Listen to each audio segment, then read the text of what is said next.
into the work of an evangelist, and in a little bit, we're going to get into the serious things, but we're not there just yet. But we do have a very special guest today, David Dann. David, how are you doing? I'm just great, Phil. Thank you. How are you? I'm really excited. Who knows what's going to happen today? Terry, how are you doing? Terry, are you there? Are you frozen again? No, I'm here. What? I did freeze for a minute because I was trying to count up how long I've known David Dann, and I lost count because I had to take both my shoes off. So I'm not really sure how long that has been. It's been a long time. that's math. So math is hard. We have proven that in 2020. Yeah. Mm-hmm. All right, I got the opening question today, Phil and David. All right. So here we go. Right. You guys ready? If you had to choose one candy that you can only get a certain time of the year that you would hoard and stockpile, what would it be? There's a lot of options out there. But it can only be seasonal candy. It can't be just not normal candy. Like, no, I mean seasonal candy. Okay, I guess you could say, like, if there's some weird candy bar you can only get in California, I'll let you have a pass on that. Okay, you could say that too. I'm really curious to see what David's answer is going to be this, because I'm not quite sure the last time he actually ate candy was. I got an easy answer. Yeah.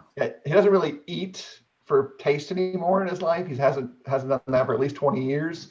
So I don't know. I really do. Whatever candy he remembers from when he ate it. Then I mean, it's not like it's a hard question.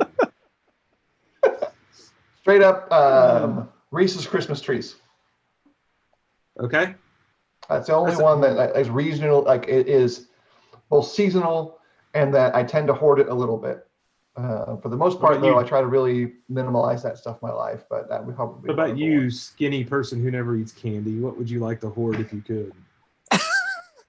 I would like to hoard the Reese's Christmas trees and then sell them to Phil Martin at an exorbitant, inflated rate. Yeah, that's very David Dann. Phil is actually close because I have in my hand one of 3 remaining Reese's Easter eggs for my hoard, by the way. And the reason why this gets chosen over the Christmas tree is because the Reese's Easter egg is the perfect ratio of peanut butter to chocolate of all the Reese's products. And if you do not believe that, then you're a heretic. So, and by the way, notice it's a golden package because this is how the streets are actually paid in gold. So anyway, it's I'm down to 3, and I don't know. You okay? You gonna be all right? You gonna be all right? This is gonna be okay? I think so. The fear that I have now is my youngest child, who also likes them, has figured out which refrigerator they're hidden in, and I'm at a crossroads where I have to either eat them all by a certain deadline, or she'll share them, and I don't really want to share. So. There's other answers too, you know. Next week's show is selfishness. By the way, like Easter, that is by far hands down the best candy at Easter. They're the Peeps. What is that? That's just grotesque. And those Cadbury mini eggs, who wants to bite into something and have this gooey, sugary ooze burst into your mouth? That's just disgusting. So anyway. David's just wondering what he got himself into this morning.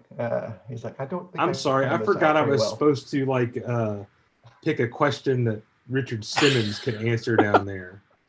I'm just trying to figure out how I could hoard both of those that you guys mentioned. I could sell the Easter ones to you, Terry, for 300% markup in December, and then sell the trees to Phil in July for 300% markup.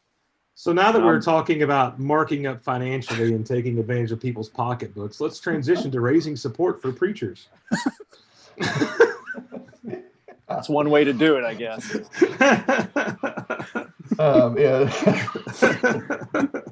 Because clearly you're never going to make a dime writing biblical literature. So you don't even get a dime designing the layout of biblical literature that's published, but that's a whole other broadcast.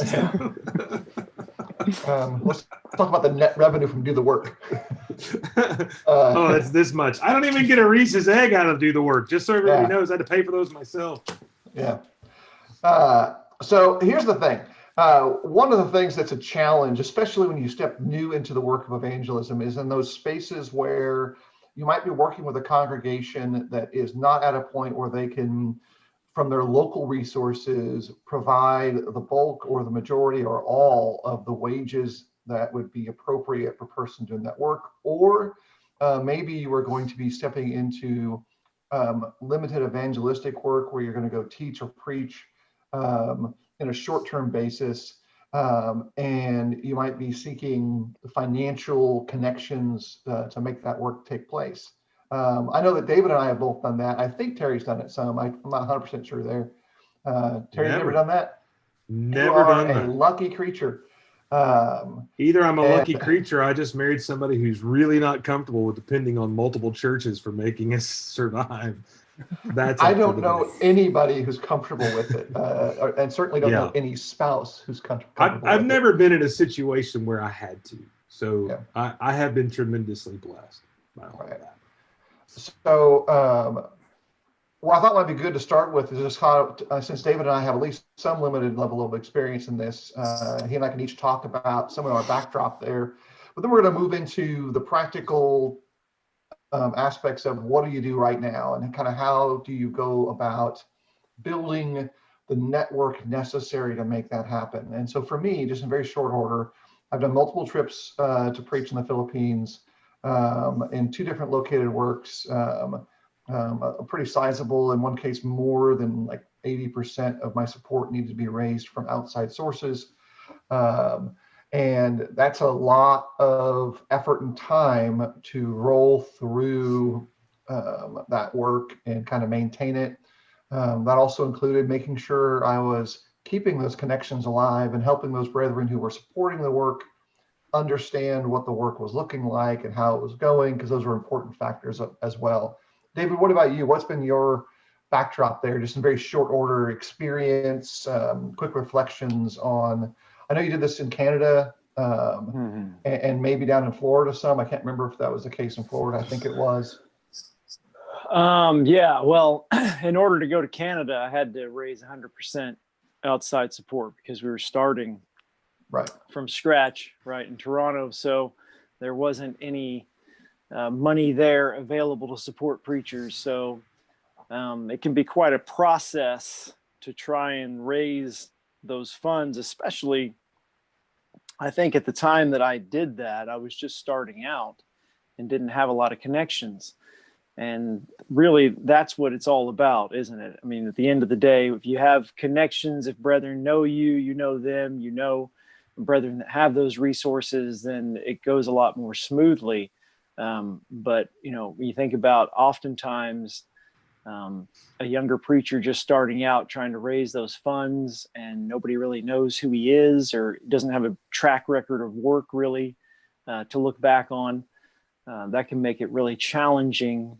And then you have to try and persuade brethren that this is a worthwhile cause and that you're going to make good use of those funds and the work that you're going to do. And so you've got to prove yourself in that way so that they feel comfortable using their funds in that way.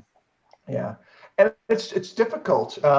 Even just and this was really challenging and probably still is for a lot of folks, figuring out what those numbers need to be. As a new evangelist, even with some background in finance and economics, it was like you're just basically throwing darts in the dark to try to figure out what any of that looks like, and then explaining it to congregations who may be in entirely different economic cultures. The work in Wilsonville, Oregon was vastly different fiscally in the cost realm than a work, say, in North Alabama or in the panhandle of Florida or up in Toronto, because there's just some massive differences in cost of living.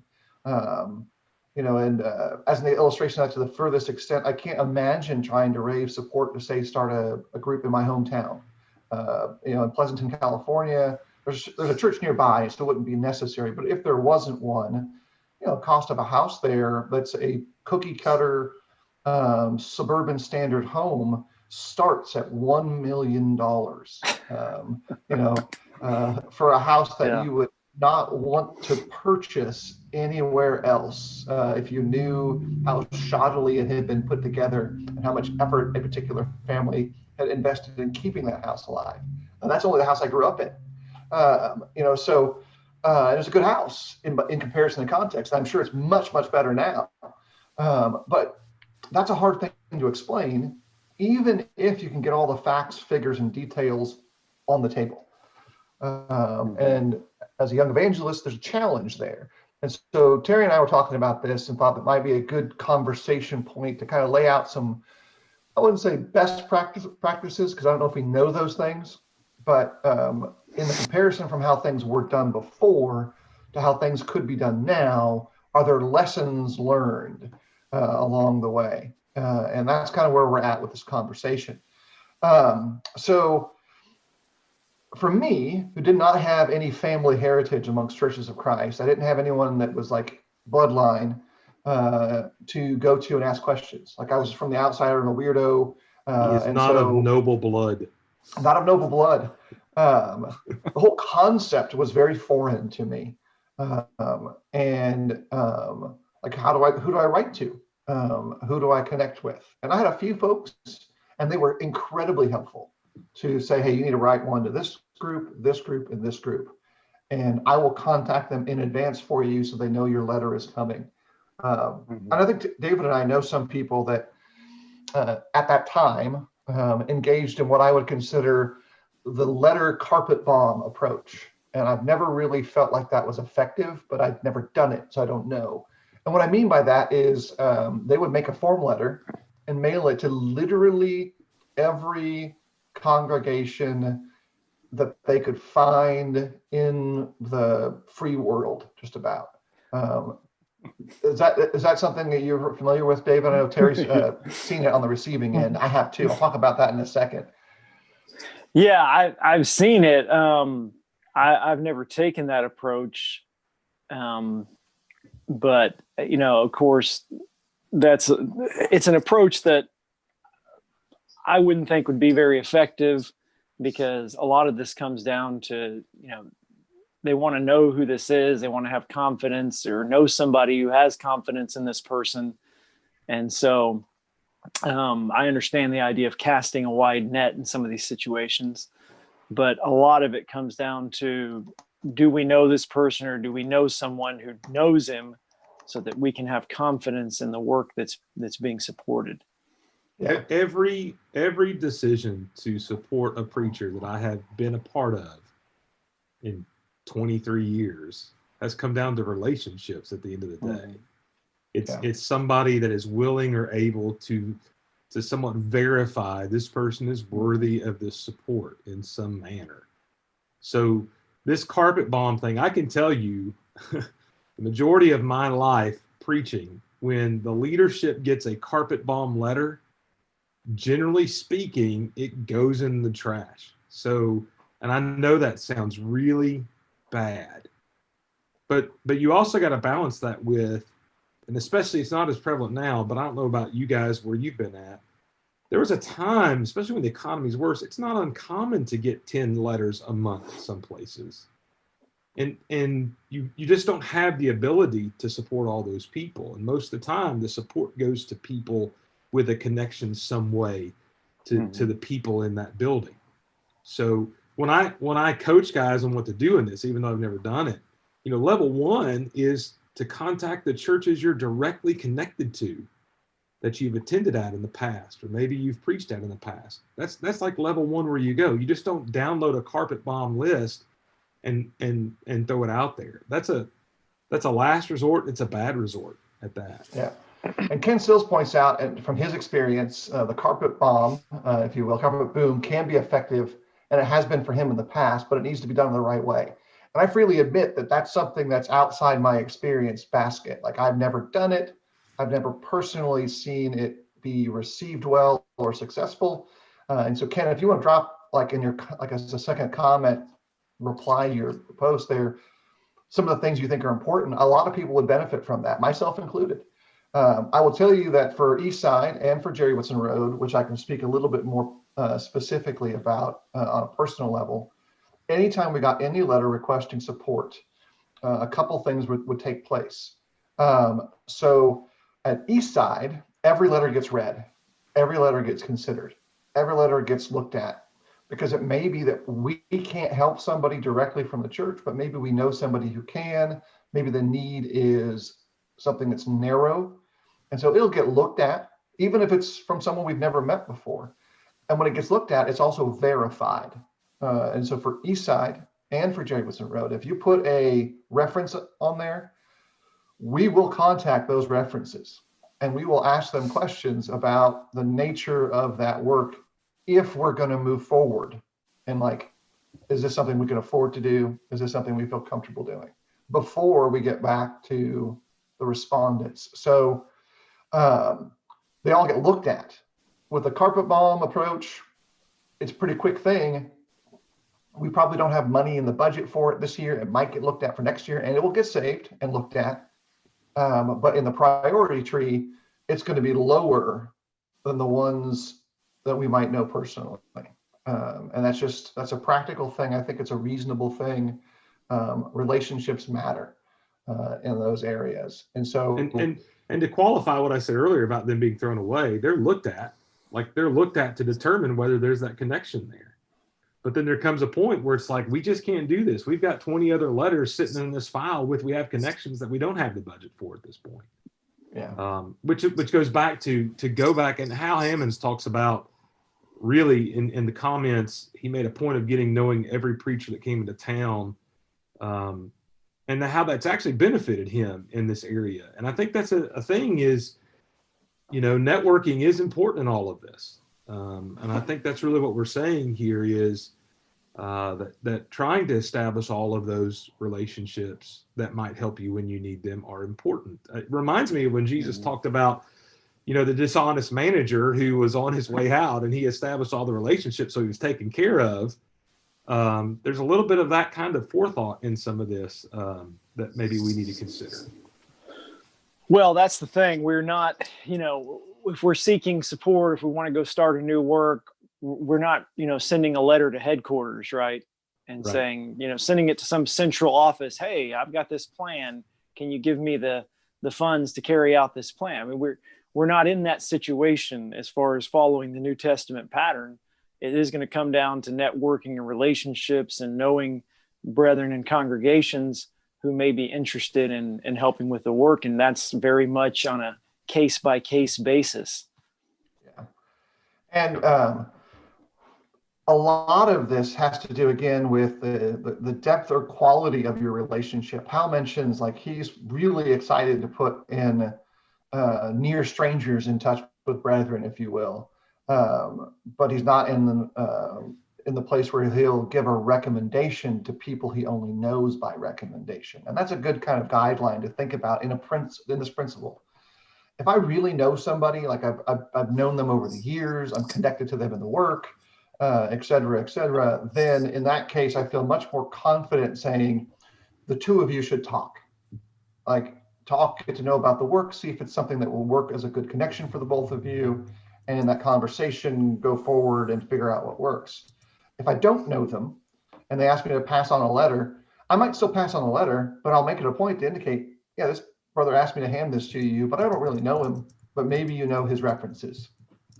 Because we can always be kind in these processes, but also correctly and accurately state where we're at. And I think those are important things to really clarify in specific ways why this stuff matters. Because in the end, what matters is an open door for the gospel. We're trying to get the right person, right place, right situation, etc. And there's some logistics that go underneath that are not necessarily fully discussed there in the overall Old Testament and New Testament pictures that describe about support for work, whether it's priest work or evangelistic work as an illustration. With that, I think it's also important to talk about a little bit about that process and narrowing those things down. So for me, one of the first things that was really important was to establish the budget for the work. And so if I was going to go preach in the Philippines, that was actually pretty easy because the budget was pretty simplified. I was going to need travel expenses. I was going to need a little bit of logistic expenses for getting around in the country. And I can get a concrete number really quick. Like this is the amount that it's going to cost for me to get there. to stay there, to travel there. And so I can put that together on top of the list and say, okay, that's what I need. Now I'm going to reach out to folks who might have an interest in the work and see how quickly I can fill up that bucket. In congregational context, when I was investing myself in evangelism in that sense, similar process. What about you, David? Was it basically kind of the same thing? Yeah, I mean, it's yeah, it's you know, part of this is there's an emotional and psychological component to it. You know, when you're trying to figure those things out, and if you're trying to raise support, there can be this feeling that, you know, I'm going around begging churches or brethren for support. And there's a psychological hurdle to cross where we have to think, well, if you've got a man who is working with a congregation and that congregation is fully supporting him financially to do the work of an evangelist, we recognize that makes sense, right? Well, we have to get over that hurdle and recognize it makes just as much sense for a man who can't be supported by the local church he's working with to be supported just as much as the guy who's working with a financially stable group. And even in the groups that have a guy working making tents, you know, these are all sensible situations to get the work going forward. Yeah. Terry, did you finish your DIY project there? You know, I'm just checking. I turned the video off and then it was back on somehow. That was crazy. So we're good. Yeah. So I feel like you did that to process. me. I think you threw me under the bus. That's what happened there. So I wish I could. For that. Yeah. I wish I could. So you got a little process here. You got to figure that out, get comfortable with the idea of moving forward at that stage, but then start using the connections that God has blessed us with to put those letters together. On the past end, like I said before, I made it a point to not only engage in the request and get that support rolling, but also build a relationship. At that time, it was very common to want it either in mail form or email form, a month or every 2 month cycle of a report.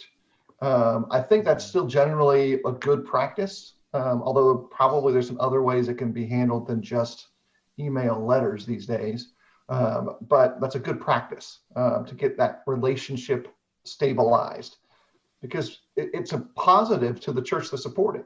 Ken mentions that sometimes you get these smaller groups that can help. Maybe they don't have someone working with them themselves right now, and so they've got some excess in their treasury from time to time.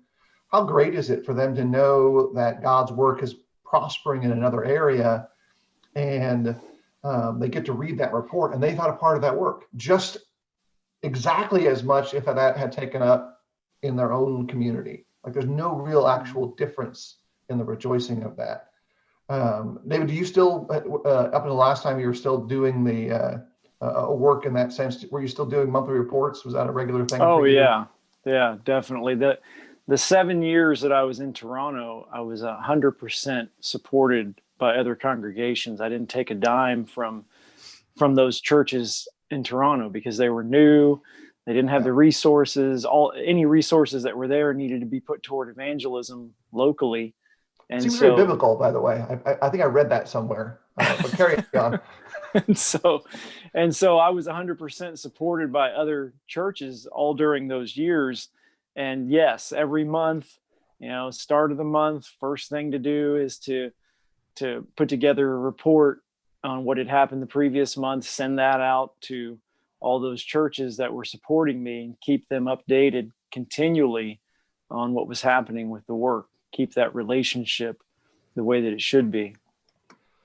Yeah, let me ask you this question when it comes to reporting. And with all the advances we've done, at what point does video start playing a role in some of this reporting? And what I mean by that is, rather than, and I'm not saying that replaces the email or the letter, but most of our contact and correspondence between people we support is through the internet at this point. And it seems to have been the main method. I don't know about you guys, but people we support don't send us a mailed snail mail kind of thing anymore. It comes over email.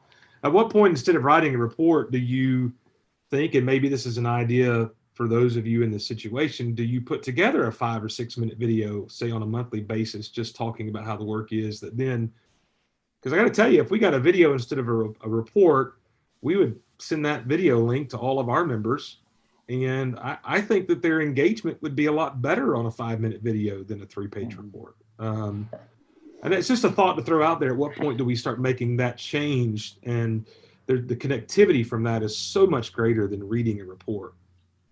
I think there's actually some open doors. I was going to include this in our conversation. This is an easy segue.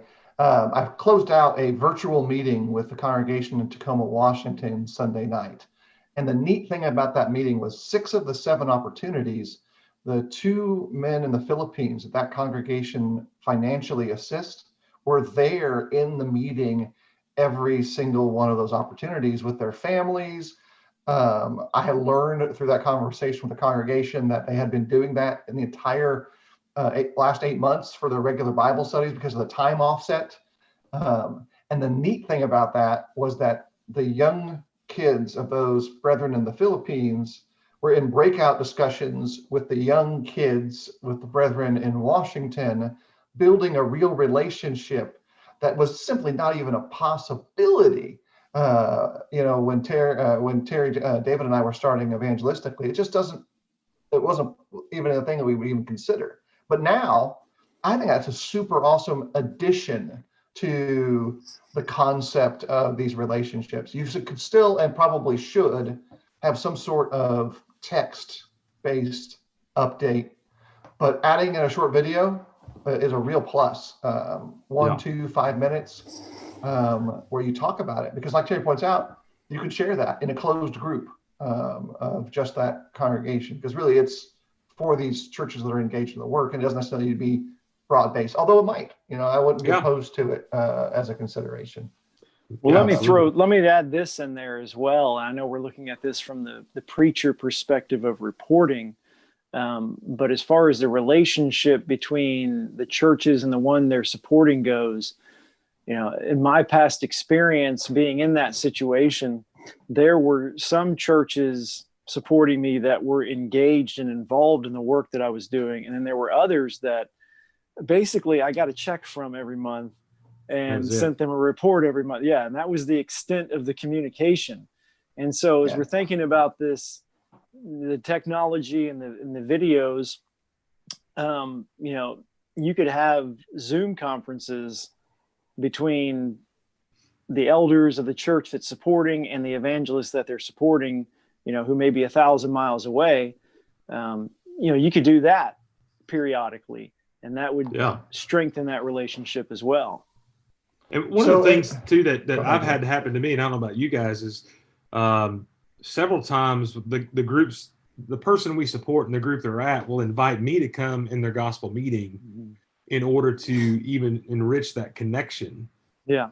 Which I think is another thing. And groups I've been at, we bring the men we support in to speak for us on a regular basis to enrich that connection, to kind of build that bridge so people know this is the guy that we're supporting wherever that is. And I think all of those things are really important. I think the support is a really necessary thing. I've never gone through that, but I've been on the other side of that. I think one of the things that's really important about that is that both sides work really hard to strengthen that connection along the way. And that helps the whole thing flourish. And it really just strengthens our bond and strengthens the work on both ends of that spectrum.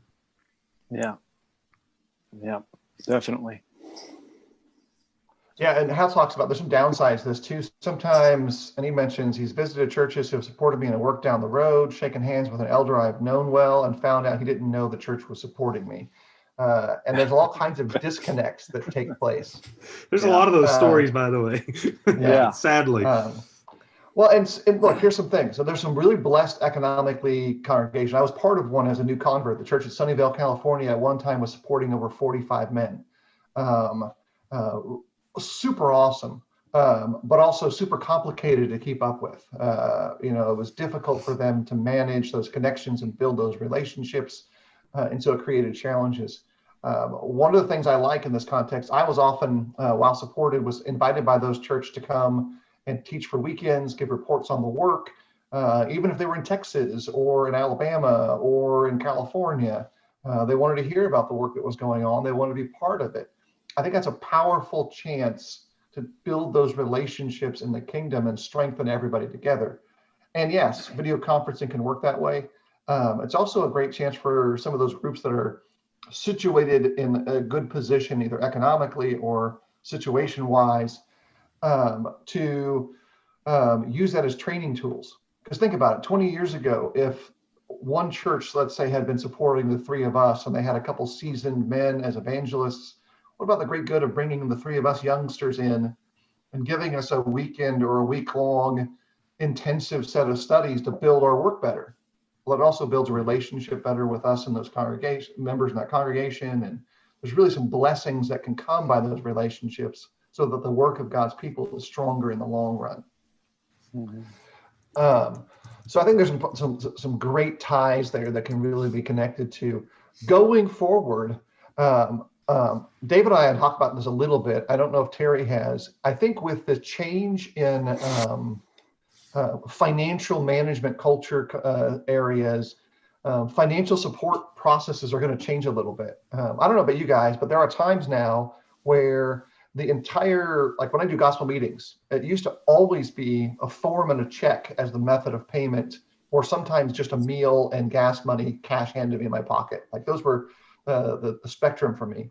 But now it's almost exclusively digital interactions where I'm getting a payment directly into my checking account for those speaking engagements most of the time. And I'm curious on your thoughts and also our audience's thoughts on, with the rise of the Kickstarter, GoFundMe culture, is that going to change support processing in your estimations? Like, are people going to be comfortable with it? Is it a good thing, a bad thing? What are some thoughts on there? I know what mine are, but I'm curious about where everyone else thinks about that. Terry's thinking for a moment. Well, I've never had anybody digitally deposit my check for a meeting. Like, I don't know what churches you're at, but I'm still getting a check in a form.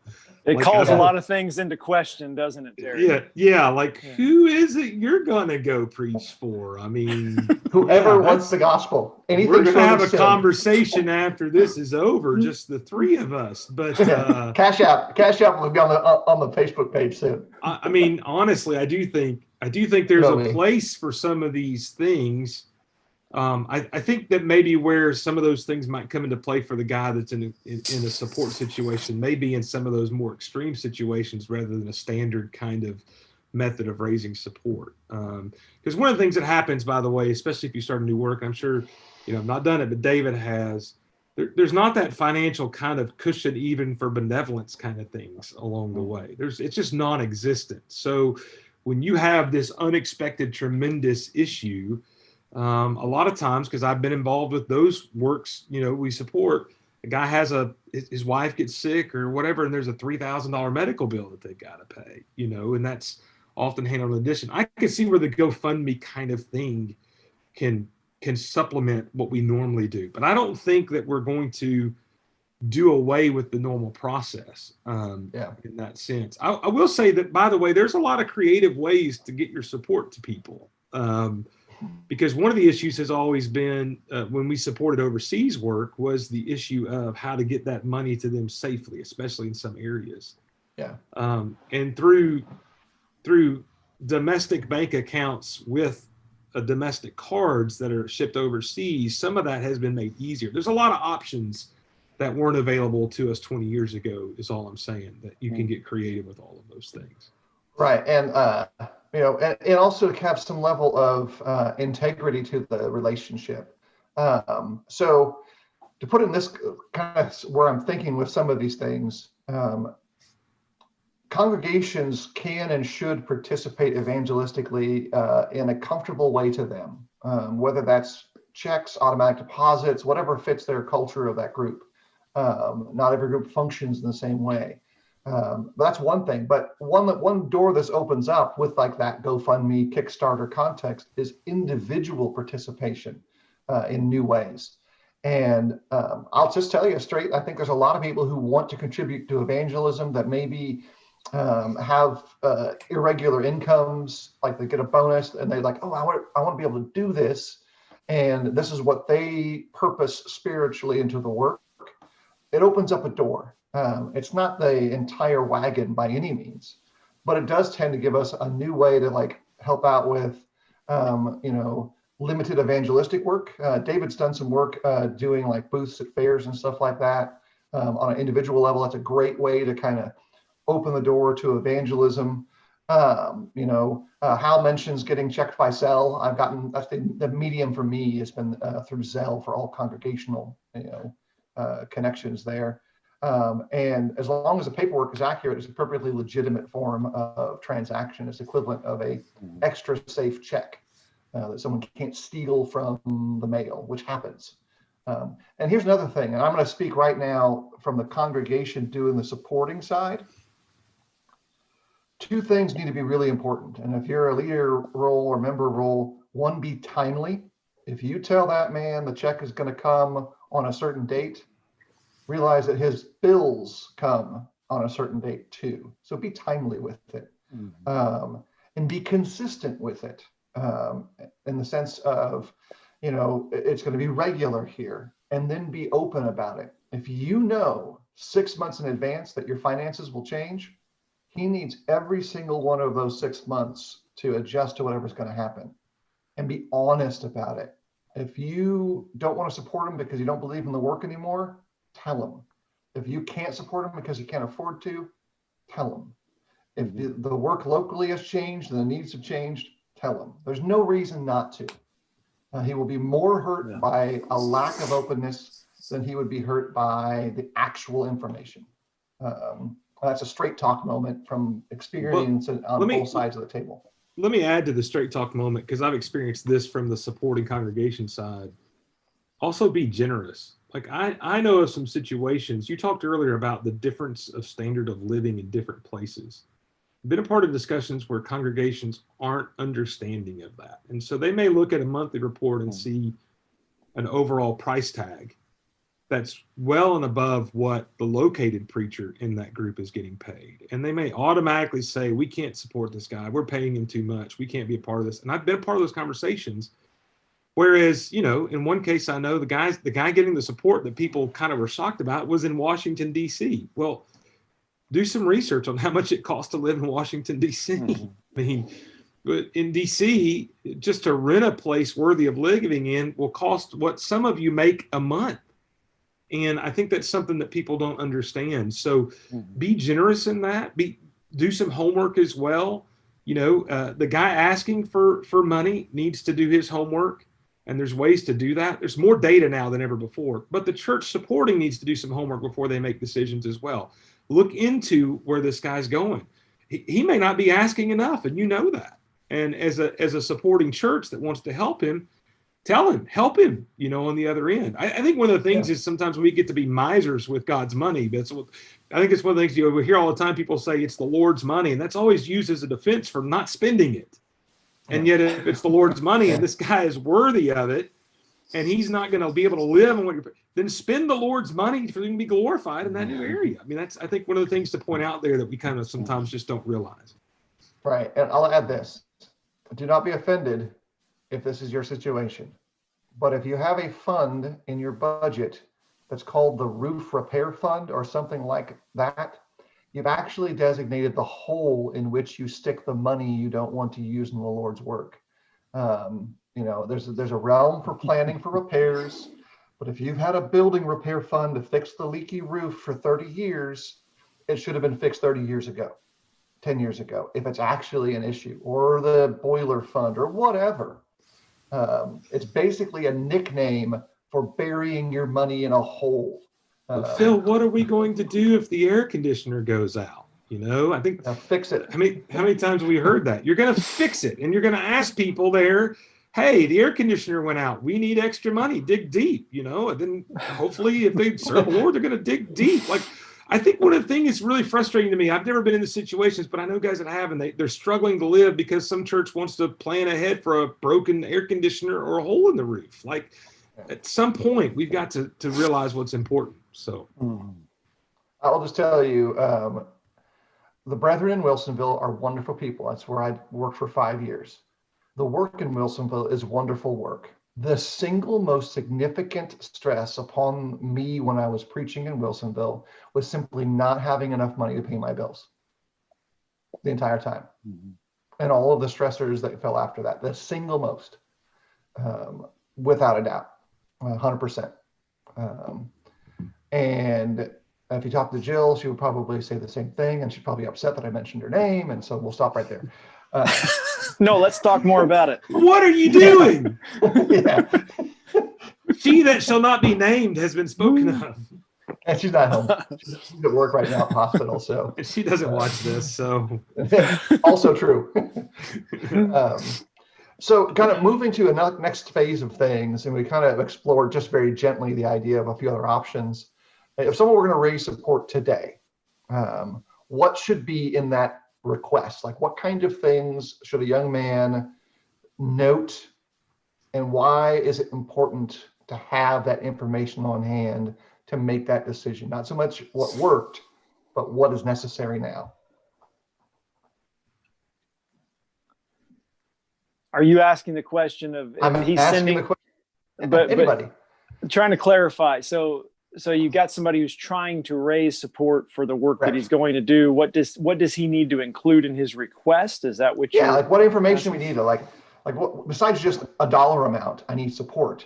Mm-hmm. How do we justify that work? How do we justify those actions? What makes the question, the big one, I need money, make sense for the group that has money to support that work?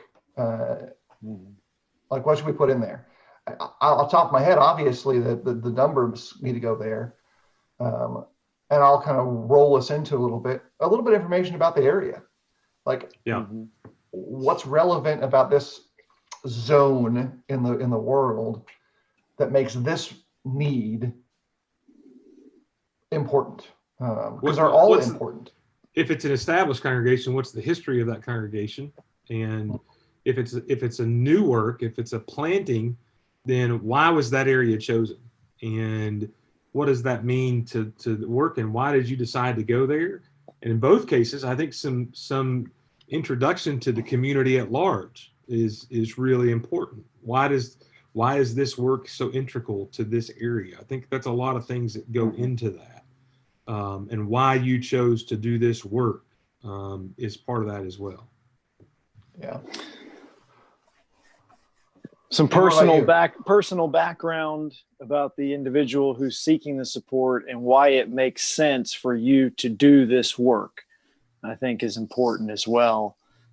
So it's not just so general and kind of a situation where nothing really fits together in the minds of those that are considering this. You got to kind of connect the dots that here's the need, here's what's involved in it, here's why I think that I need to be the one to go and do this, or that I need support in order to do this work. Trying to connect those dots for those that are going to be considering this is what you want to do. Right. And let me add a couple of things that have been really helpful as second steps. On the receiving side of these questions and requests, if you're going to recommend somebody and you're not doing it verbally, like talking to them on the phone, having a chat, in-person conversations, take the time, if you think it's worthy, and write out a short note and include it in that note. Like, really lay it down. Like, if you're going to recommend someone, actually recommend them. The times in which we have gotten requests that include that kind of specific connection, it motivates people to do more than they would have done otherwise. And it motivates people to be curious about the potential for the work, because a side benefit of these kind of connections are that person may eventually know someone in that community, and they can direct them to the work that they're personally supporting. You okay, David? You okay? David disappeared on us? Yeah. Hey, I'll go back to you, and if you're sending out a written letter to, try to again, use video to your advantage. You can even put up hidden videos on YouTube. You can have a YouTube page, and it's not public, but you can put that link in a letter, in that letter, you can give an overview of the town. You could look, everybody's computer at this point has some kind of, poor man's editing software on it, and do a little work, talk on the video, introduce yourself, introduce your family. I just, look, we live in such a video motivated world today. From that standpoint, I think it's really important to use every one of those advantages you can use in technology in order to be successful. So think outside the box. And I think that's one of the things, that applies here is don't just do the standard old processes. What's going to set you apart in the long run here? I think that's really important when you think about that. And to tie this together, Hal talked about, references, work history, all that stuff. Make it easy for people to get an evaluation of the kind of work that you do, your approach, your style. Terry and I right now could easily just say, here's a link to all the stuff we talk about, and go watch that stuff. Or I could send a link to the sermons that I preached here at Eastside. David could send one to the work that he's done at Hebron Lane or other places. And people in many cases can see it now, can hear it now, or can read it. Also realize you're dealing with at least 3 different groups. We've emphasized a lot of the modern options. Many brethren, especially those who are from the generation above the 3 of us, still prefer to get the bulk of their media intake in a written format, a bulletin article, a letter, and so do not discard those things. They do it all. An all-in approach is really important because, in all of my evangelistic work, there was a very wonderful family who was part of a group that also supported me, that would individually support me. And they really appreciated those personal letters, those personal introductions, those personal connections. And they were incredibly generous to the work in Wilsonville and to my evangelistic work as a young preacher. And they needed that letter. They needed that photo card that was sent to them. Because that's how they wanted to interact, and that was their natural way. So go ahead and adapt to it. Adapt to those ages above you, adapt to those ages below you, and realize there might be a little crossover. By the way, one of the things I rarely saw when I was seeing the mail, I don't where I'm at now, thankfully, but when I was seeing the mail in these things, one of the things I rarely saw with these letters was an actual resume that kind of outlines your work history. And I think that is important to include. Do an actual resume. Like put down your work history, put down your experience, put down your talents, put down your education. Let them see the entire picture of who you are in the format, by the way, that the majority of them are used to seeing in their workplace. There is some merit to that. You're not applying for a job, but you're working in the language that they know. That's the language they know. It's probably good right now. We're at our time point to seal this off, and we'll probably have a couple other conversations looking forward. Maybe talk about upcoming episodes where we talk about how to build that relationship from a church to an evangelist and back and forth, which is different from raising support. It's actually building that relationship. We can talk about that in the future. But now it's time to go around the horn. And so in classic possibilities, as we live in an environment where some of those sports episodes don't exist and we don't get to go around the horn as much as we once did, Terry, you're first up. So any last thoughts, comments, things that are important to you, things that we need to know? What you got? I didn't have a lot, but I'll tell you this. This morning I went to get my cup of coffee from Bullet Coffee, one of my favorite places here. It's just over the mountain, and don't do that very often, but I was there. I got to pay, and the person in front of me paid, and it happened to be somebody who's been visiting with us here for the past couple of months. And it was really awesome. That really was an encouragement for me today. And I was only able to piece together who it was by what car they were driving, oddly enough. But certainly, it just reminded me of the need to do good, and that good still exists in the world, even in the small, simple tasks. So I was encouraged today by that. If you find a way to encourage somebody else, make them smile a little bit, brighten their day up. So just throw that out there. Absolutely a great opportunity to continue to do good. Here's the thing, I think, for many of those who might be regularly part of this broadcast, right now, a number of folks are uncomfortable with their assembly settings. Doesn't matter what it is, they're uncomfortable with it. Some of the brethren that I've interacted with have had significant periods of time where they've not been with their brethren. Let me encourage folks to grab a lawn chair, put it in the back of your car, and go talk to somebody. Go encourage them to be with their brethren in person in the ways that they're comfortable with. Maybe the church that they're meeting in isn't personally able to meet legally and lawfully right now. Maybe the protocols that are in place are ones that they're not personally aligned with. Those brethren still need brethren, whatever the case is, and find a solution for them. Maybe you can point them to another sound, healthy work of Christians that they can, even for a season, be part of as snowbirds, if it were. And they can be part of that group and be encouraged. Whatever the solutions are, the last thing we want to see happen with brethren who are tied together in Christ is to see those connections be severed. In fact, what we need to do right now, in my estimation, is build stronger ones, is strengthen the ones that are there, rebuild the ones that are failing, and establish ones that will help for the future. And so if anyone can do that in their local community, it will deeply help the work of evangelism and the work of congregational growth. So that's what I've got. That's something that we've been doing here at Eastside and really trying to focus in on for the next few months. What about you, Dave? What's going on? Well, Phil, I'm glad you asked. We've been You are. We've been talking about raising support for evangelism, and after a decade plus of not having to personally do that and being blessed to work with congregations that have been able to fully support me, a new congregation has just started in Athens, Georgia. I've got close ties to that area, and I've been invited to come take part in helping to start this new work. And so I have made my intentions known, and I am personally beginning that process of trying to raise full financial support in order to go and do that work.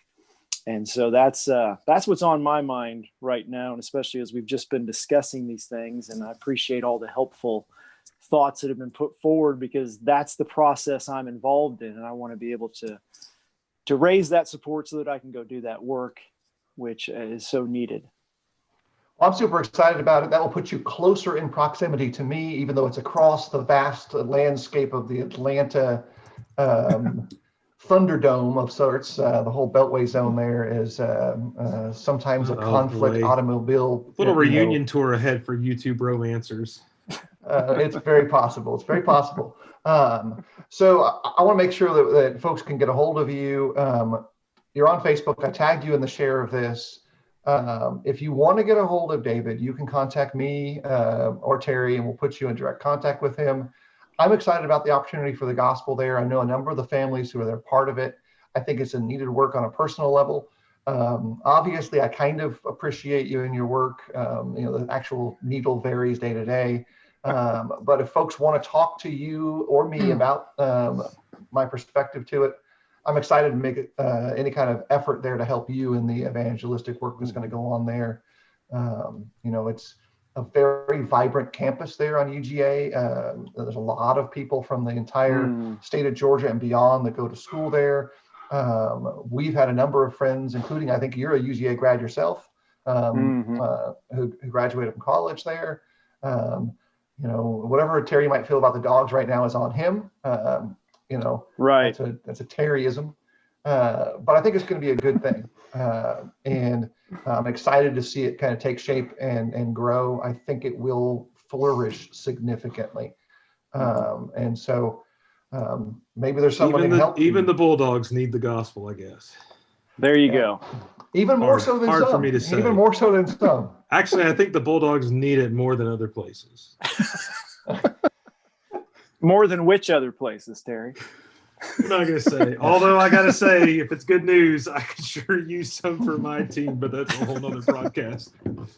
And Terry's not wrong. Want to thank everyone for the participation. It's going to be a rough week. Yeah.